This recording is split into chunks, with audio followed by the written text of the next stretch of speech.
Hi, Mark here. Today we're going to be drying some ground cherries. Looked all over the internet for some information. I couldn't find any, so I'm going to use the suggestions that they use for drying grapes. Here's my big basket full of ground cherries. I'm going to husk all these. Get them all husked up. Kind of go quickly at this. Get it done. There they are. Got a nice pan full of those nice little golden orbs. And what we're going to be doing with these, most of them, I'm going to blanch them. Reason being to crack the skins, which will facilitate the drying. The moisture will be able to get out of them easier. So it takes about a minute to a minute and a half in boiling water to get these skins to crack on these things. Kind of stir them around a little bit. Make sure the hot water gets to all of them.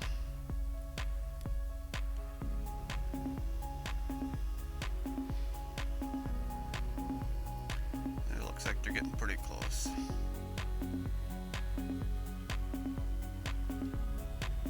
Yep. So here we go. Now we're gonna rush them over some ice cold water. Put them in there. Got to sink some icy cold water in there. Cool them off quickly. Stir them. Make sure that they all get evenly cooled off. We don't want them to overcook. That's why we want to cool them off quick. We don't want them to cook really at all, but there's some cooking going on. Then we'll put them in our drainer and let them drain.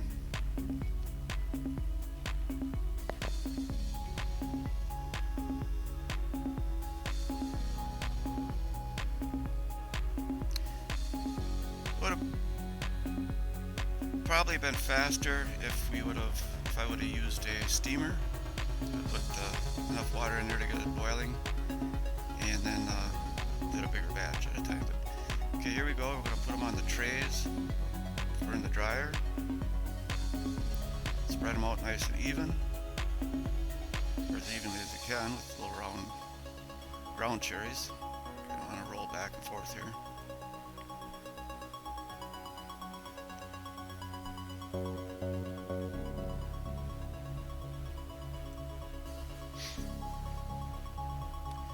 Okay, we'll finish putting these blanched ones in their trays.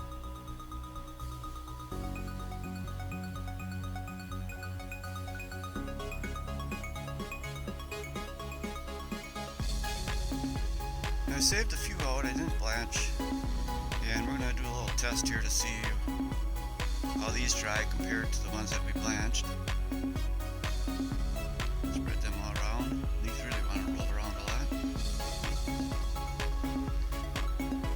We're going to end up with 2 trays with just the plain unblanched ground cherries.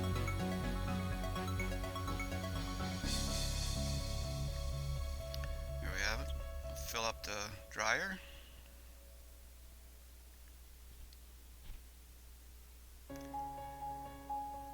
One, two, three, 4, 5 trays of blanched and 2 trays of unblanched.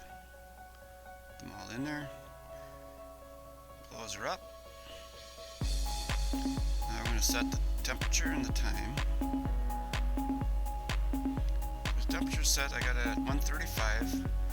It could probably go higher than that for starting out. 135 is a good start. I'm going to put it up to 25 hours.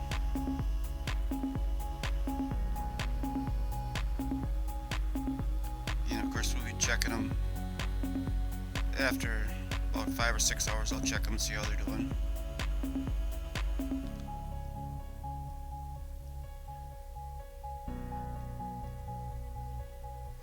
I set it down to 125 overnight when I went to bed. I didn't want it to get too dried out. I didn't know just how fast it would dry, so I set it down to 125.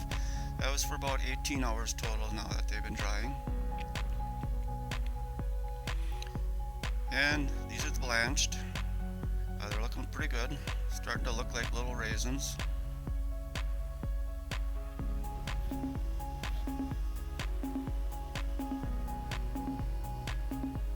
And and some are better than others, some are more dry than others. You don't want these to get hard. I don't want them little hard things I can't eat. I want them to get leathery, kind of like a dried grape. That one there's a little smushy. Shouldn't feel any smushiness to them. That one's really smushy, so some of these are going to have to go back in. Put this whole tray back in for a while. And then as time goes by, we'll separate them out, take the ones that are ready to out. And here's the ones that were not blanched, and there's really quite a difference in the drying of some of these. I don't know why. Some were bigger and some were smaller than others. Some of these are totally dry now that they can come off of here. And there's a few of them that hardly look like they dried at all. And I really don't know or understand why that happened. But there's 5 pounds of ground cherries. There's a comparison from the one bowl to the other. The big bowl is what we started with.